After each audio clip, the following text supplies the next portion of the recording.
Hello and welcome back to the deep dive. It is really good to have you here with us. It is. We have a rather distinct journey ahead of us today. I mean, usually we pick a lane, right? Mm-hmm. We do a deep dive into history or science or maybe a specific cultural phenomenon.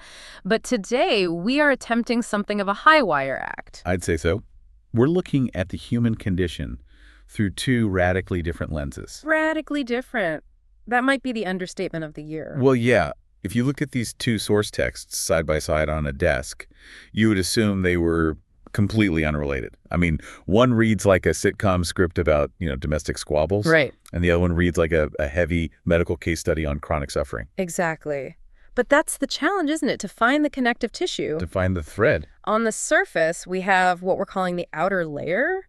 We're talking about the sociology of getting dressed, the comedy of errors that is a couple trying to leave the house for a dinner party, and, well, the sheer absurdity of fashion vocabulary sometimes. It's light, it's relatable. And it's full of friction. Oh, absolutely. It's the frictionless presentation. It's all about how we package ourselves for, public consumption. But then we have to peel that layer back. Because the second story, that takes us into the inner layer. Yeah. And this is where the tone shifts significantly. It really does. We're going to explore a narrative about a woman named Mrs. Meyer. And this isn't about matching a tie to a shirt. This is about the hidden internal struggle of chronic pain, the crushing weight of modern pharmacology, what some might call the prescribing cascade. And the loss of self-identity that comes with it. Yes, it creates a fascinating juxtaposition.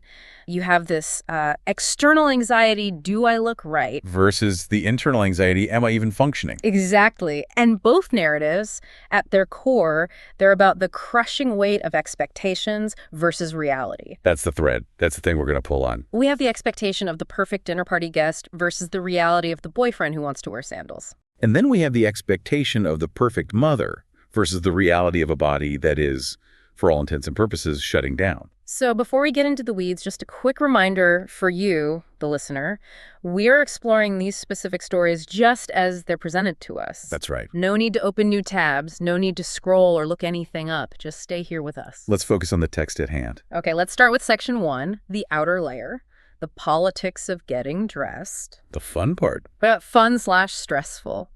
The scenario is archetypal. A couple, a deadline, a dinner party. And the inevitable clash of what you might call chronotypes. You have two people experiencing time in fundamentally different ways. Right. And what I appreciate about this specific account is that it totally inverts the lazy sitcom trope. The high-maintenance wife thing. Exactly. We're so used to that stereotype taking 3 hours to do hair and makeup. But here, the girlfriend is the efficiency expert. She is an operator. Well, she's likely front-loaded her decision-making. And we talk about decision fatigue a lot, The idea that you have a finite amount of willpower to make choices each day. She has already made her choices. The clothes are laid out. The shower is timed. She's in execution mode. Meanwhile, the boyfriend is engaging in what psychologists might call temporal discounting. Ooh, that sounds serious. It just means he values the immediate pleasure of his video game or his email over the future reward of being on time. He is lollygagging. Lollygagging is such a deceptive word, isn't it? It sounds playful, but in a partnership dynamic like this, it's actually a power struggle. How so? It signals my time is fluid, your time is rigid. He's still in the improvisation phase of his day, while she's deep in the production phase. He's still brainstorming. And that improvisation leads us to the inciting incident of this whole story, the outfit. Ah, yes, the outfit. The boyfriend eventually emerges from his leisure time, throws some things together, and presents himself for inspection. And we need to break this down not just aesthetically, but almost scientifically, because what he chooses is an assault on the senses. It is a masterclass in visual dissonance. Okay, let's paint the picture for you. Item 1. A striped short-sleeve shirt. Okay, stripes. We can work with stripes. Vertical, horizontal. It's a classic pattern. Sure. Item 2. A checkered sweater. Oh. Over the stripes. Over the stripes. Oh, no, no, no. And then, to top it all off, item 3. Lucky sandals. Okay, let's pause on the shirt and sweater combination. Stripes and checks.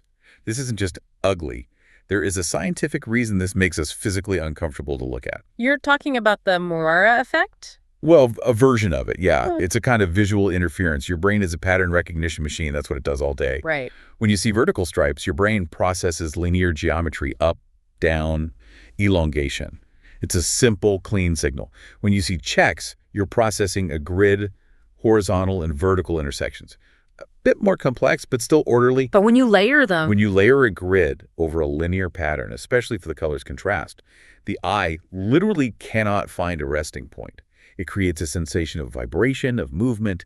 It's cognitive load. It's visual noise. It's the same reason you're not supposed to wear tight patterns on television. It's strobes. Exactly. So he is walking out of the bedroom, literally vibrating with conflicting geometric data. And he is completely oblivious to it. His logic is just, I like this shirt, I like this sweater, therefore they must work together. It's a total failure of synthesis, a failure to see the whole picture. And then, after that visual chaos, we get to the sandals. The lucky sandals. The sandals. And this detail about his claustrophobic feet is just, it's fascinating. It sounds like a joke, but I've read about this. It's a real sensory processing issue for some people. They have a genuine tactile aversion to constriction. It is. It's a form of sensory defensiveness.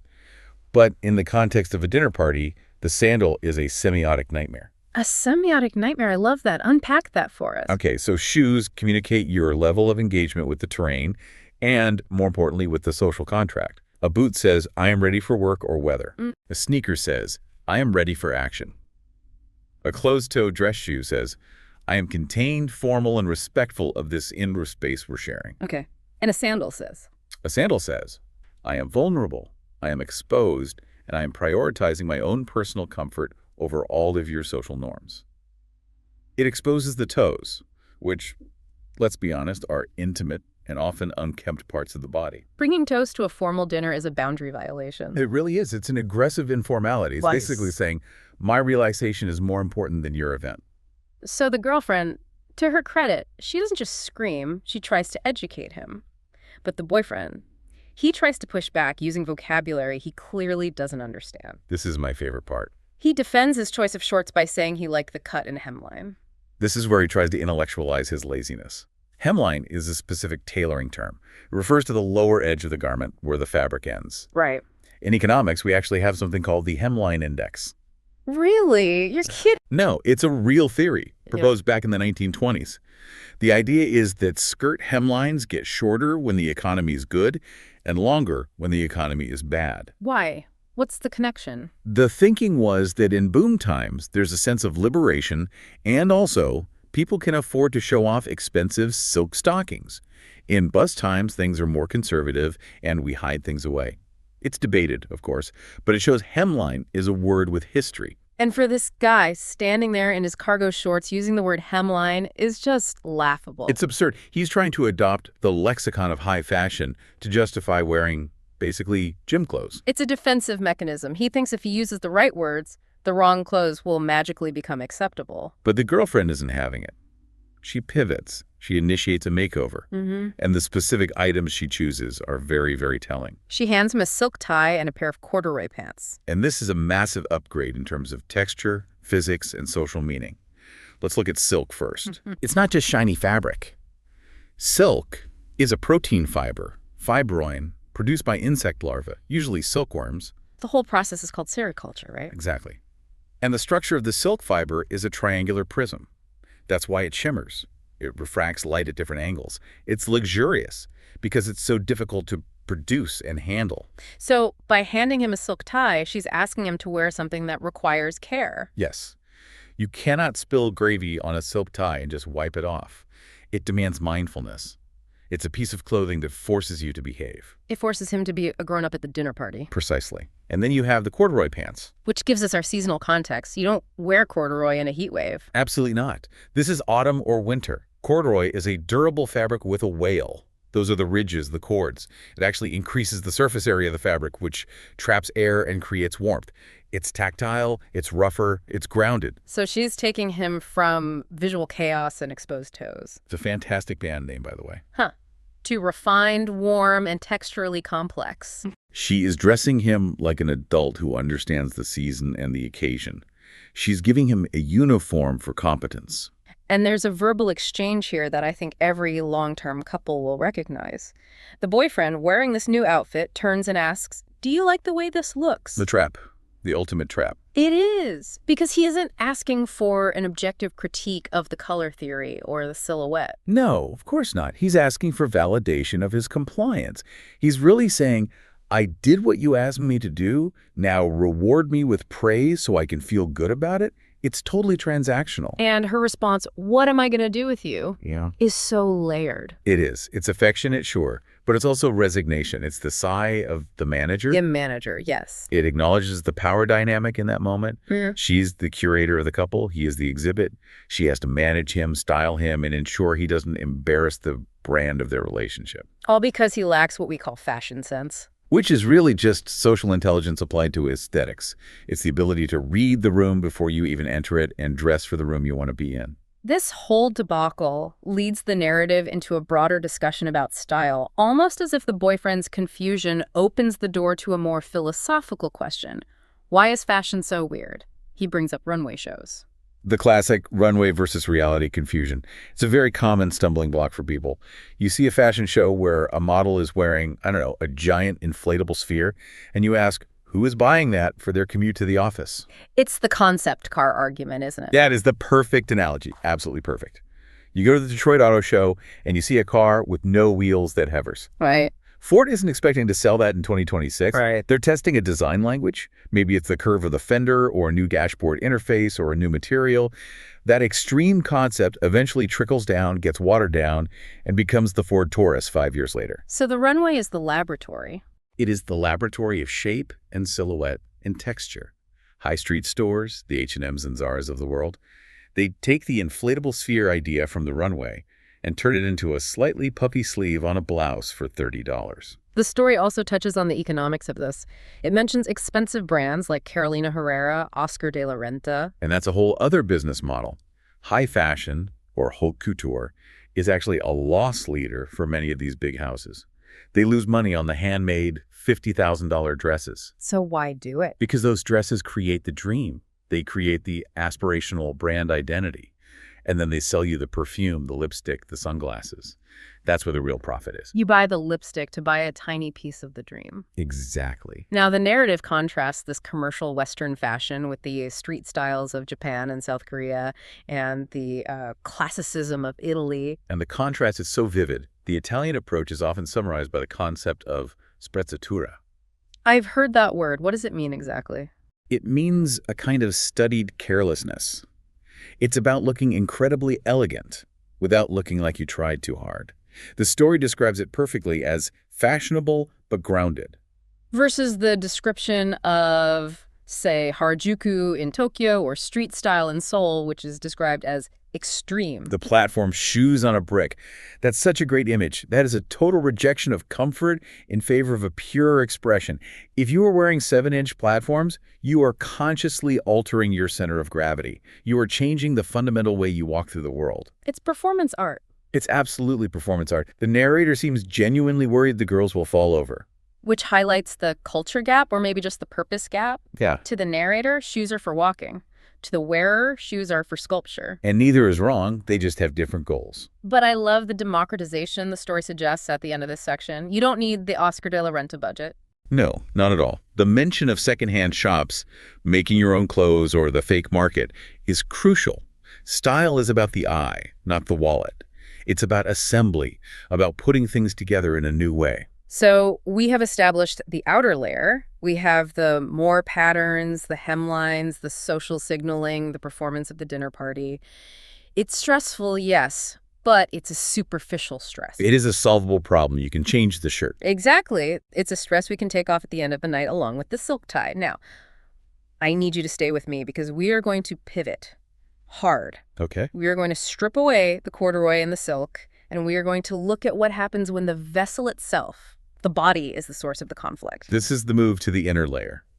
We are entering the story of Mrs. Meyer, and I want to frame this transition carefully. We just talked about the boyfriend putting on a mask of competence with his clothes. Mrs. Meyer is wearing a mask too, but hers is a mask of wellness. And that mask is much, much heavier than a checkered sweater. Yes, Mrs. Meyer is 38 years old. That's young. But her story begins with the raw physiology of pain. The description is just. It's visceral. It starts on a cold morning, a heavy pain in the head, sharp like a knife pressing.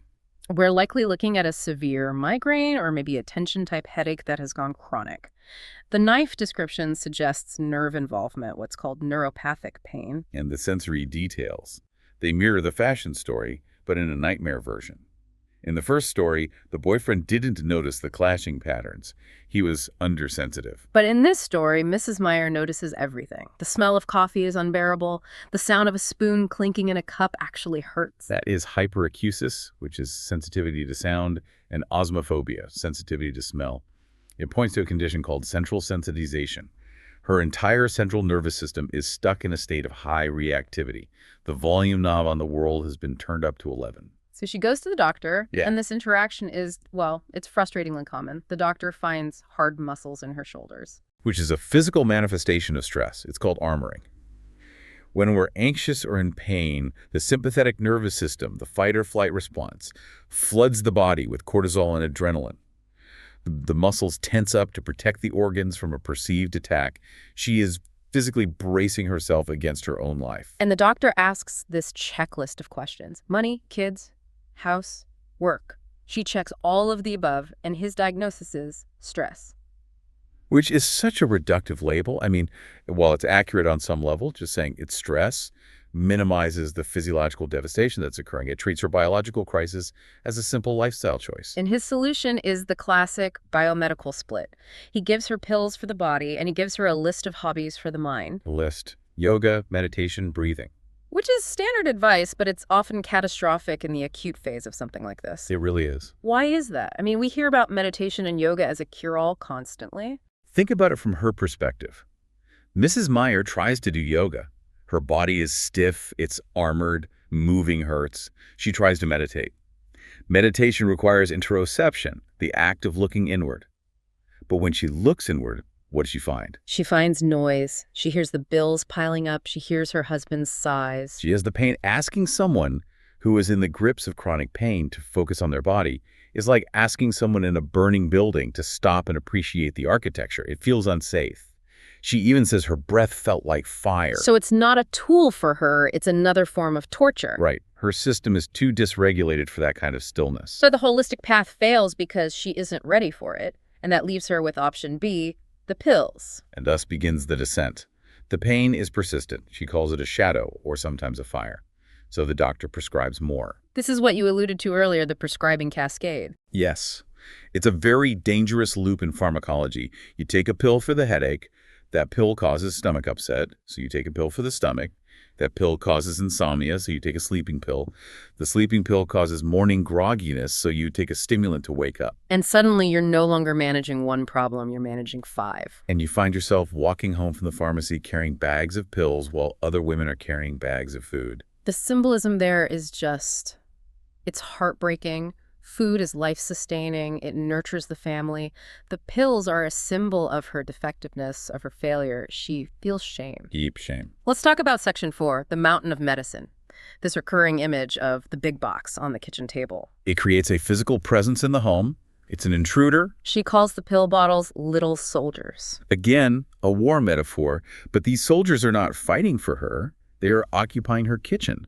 And the kitchen table is the heart of the home. It's where you eat, you talk, you do homework, you connect. And now it's a pharmacy. The illness has colonized the domestic space. It has. She personifies the box. She says it sits there like another person. It is the third wheel in her marriage. It's always there, watching. And the side effects of these soldiers are chipping away at her identity. We talked about armoring earlier.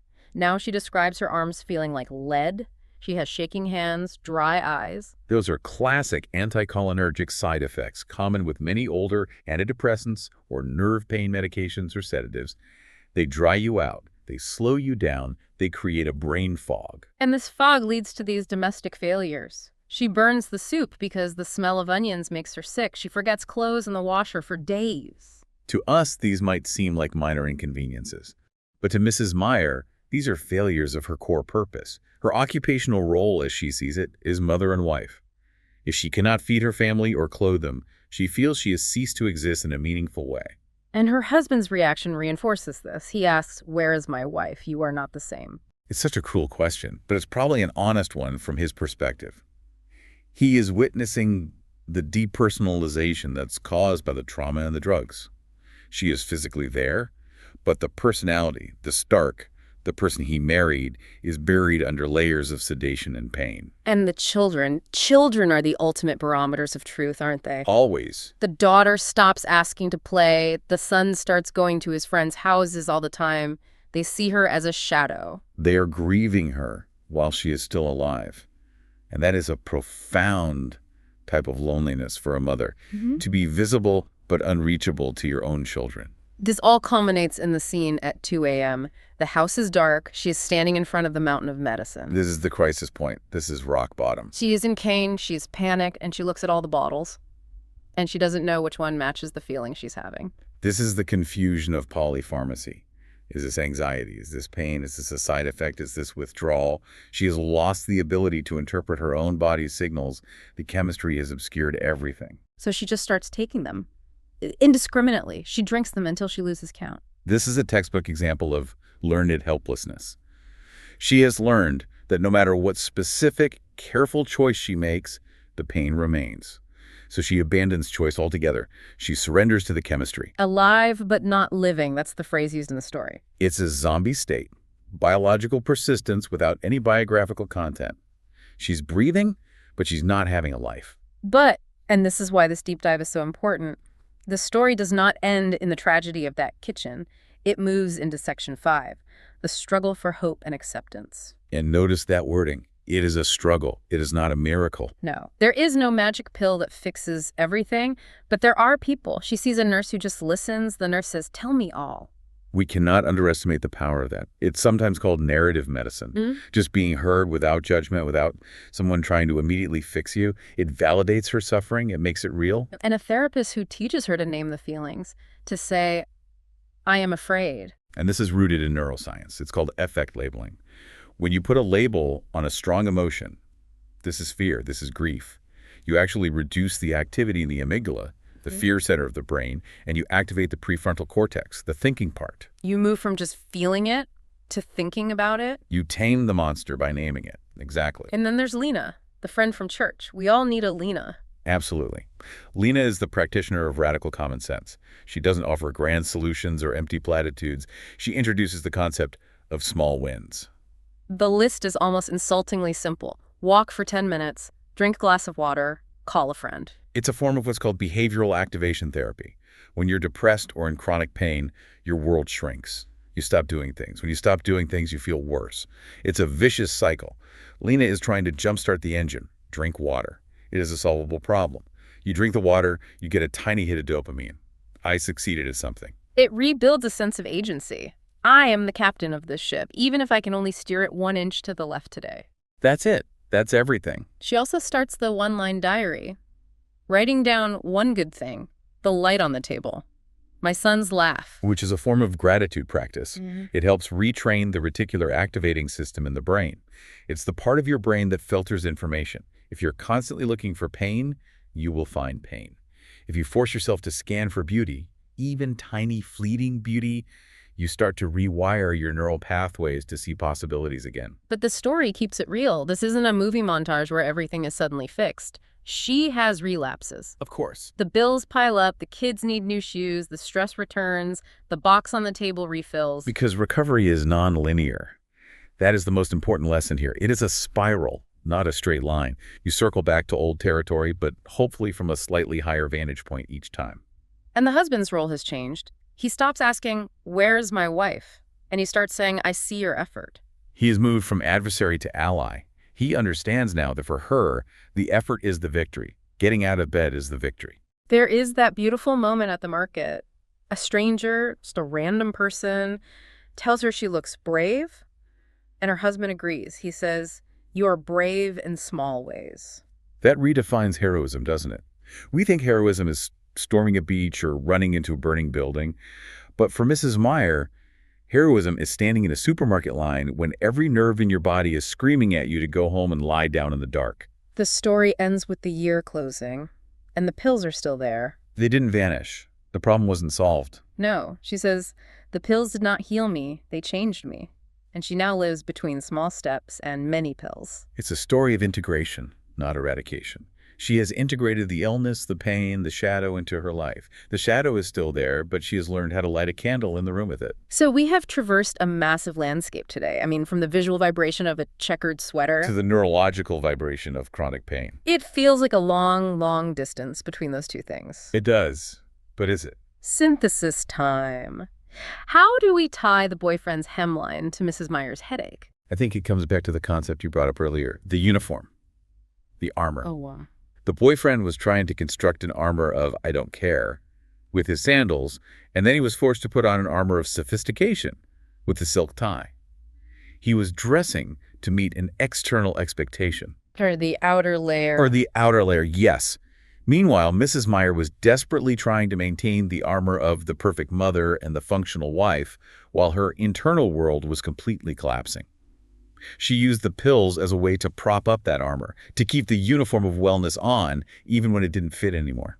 So both stories are about the gap between who we are on the inside and who we feel we need to present to the world. Yes, and the tension in that gap, whether it manifests as a silly argument about a bad outfit or a debilitating migraine, that tension is the human condition. And the resolution, or at least the movement forward, in both stories requires a moment of truth, of vulnerability. Absolutely. The boyfriend has to accept the girlfriend's help. He has to admit he doesn't know what he's doing. And Mrs. Meyer has to accept Lena's help. She has to admit she can't do it alone. We cannot dress ourselves, and we cannot heal ourselves entirely alone. That is a powerful thought. The whole idea of the self-made man or self-healed person is a myth, whether we're talking about fashion or health. I agree. So I want to leave our listeners with a final provocation. We talked about Mrs. Meyer asking herself that question, am I sick in my body or sick in my mind? The chicken or the egg question. Right. I want you, the listener, to maybe look at your own uniform tomorrow morning. When you put on that suit or that specific shade of lipstick, or when you swallow your morning coffee or your morning vitamin or your daily medication, just ask yourself, am I doing this to fix how I feel, or am I doing this to mask how I feel? That is the uncomfortable question. But it's maybe the only one that gets to the real truth of things. Thank you for taking this deep dive with us. It was a heavy one, but I think a necessary one. Absolutely. Thank you. Take care.